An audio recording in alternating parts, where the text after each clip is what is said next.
spread of the coronavirus? Spread of a deadly new virus. How deadly is it? How fast can it spread? And how prepared are we? As experts fear, it could become a can lead pandemic. to organ failure, pneumonia and death.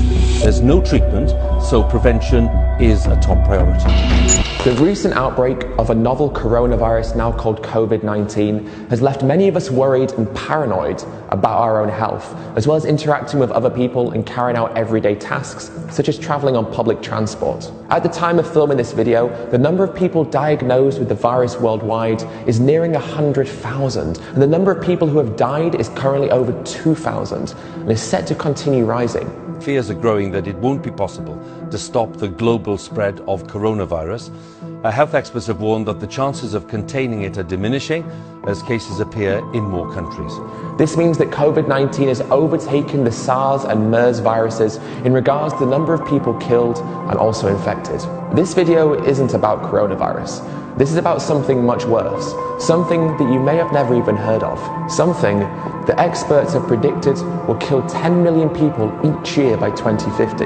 To put that into perspective, the World Health Organization has stated that cancer killed an estimated 9.6 million people in 2018. The risk is so urgent that a recent United Nations report claimed that common diseases are becoming untreatable, and the World Health Organization has described it as one of the biggest threats to global health. The risk is antibiotic resistance, a problem that occurs when bacteria adapt, gradually causing antibiotics to become less and less effective until we are left with diseases that we are unable to treat. If we can't get this under control, by 2050, not long, the worldwide total will be 10 million deaths a year.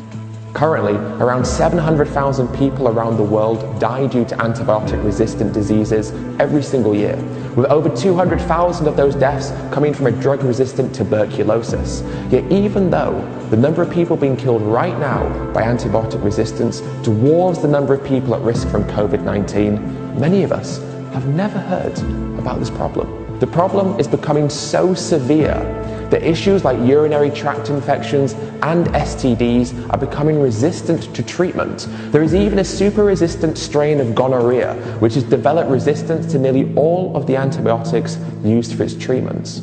A world without usable antibiotics is a world where the diseases and infections that we currently regard as being trivial could become deadly. Illnesses like pneumonia could kill tens of millions of people, as could sepsis. Organ transplants would be extremely dangerous, and cancer-fighting chemotherapy will be severely affected as antibiotics are needed to fight off infection as chemotherapy destroys our white blood cells. Even procedures like hip and knee replacements and dental work could become dangerous and even life-threatening. The so-called miracle of modern medicine would cease to exist, and our healthcare systems would regress to the state they were in the early 20th century. So why is this happening? Well, firstly, because doctors and medical professionals are handing out too many antibiotics, leading to calls for them only to be given out when they absolutely have to be. An even bigger and more widespread problem is related to the food that we eat.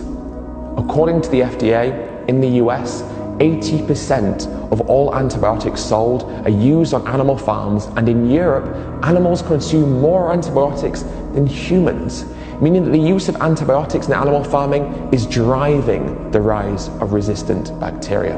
Our consumption of animal products is creating one of the biggest threats to human health on our planet right now, due to the fact that we raise animals in such a horrific way that they require antibiotics to keep them alive just long enough so that we can then cut their throats or kill them in a gas chamber and then eat them.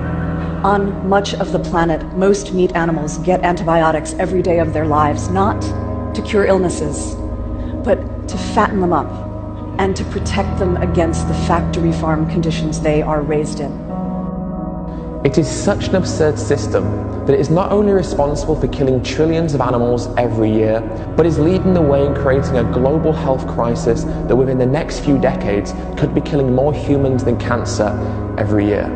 It is also worth mentioning that the new coronavirus COVID-19 is reported as starting in an animal market where wild animals and live animals are traded as well, meaning that again, in the same way as outbreaks have been caused in the past, our exploitation of non-human animals has created the new coronavirus outbreak.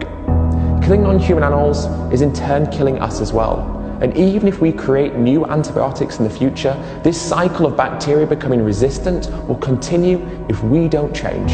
To make matters worse, pharmaceutical companies are currently infecting animals with COVID-19 in the hope of finding a way to create a vaccination.